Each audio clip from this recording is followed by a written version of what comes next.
channel မှာအဖေစိုက်ထားတဲ့နမင်းလေးလာနှုတ်တာပါအများကြီးရဲ့နမင်းလေးကတော်တော်ကြီးနေမလေးစိမ့်နေရောလှလဲလှ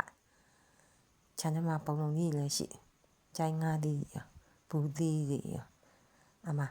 ဟိုနင်းနေရောတမောသည်မချမ်းနန်းနေရောပုံလုံးကြီးကမကြိုက်လို့မစားဘူးနမင်းကတော့ကြိုက်အားကြောင့်မို့အပိနဲ့တူစားမို့လာနှုတ်တာပါကဲဆက်နှုတ်လိုက်ပါအောင်မယ်နော်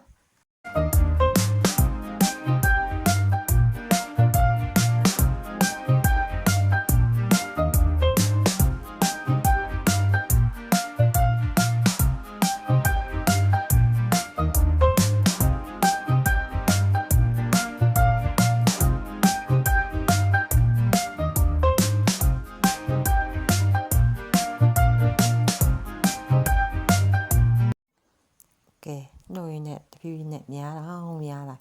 ဟာနှုတ်ပြီးစားမယ်ဆိုရတယ်မိမိတို့ကစိုက်ဖို့တော့မရ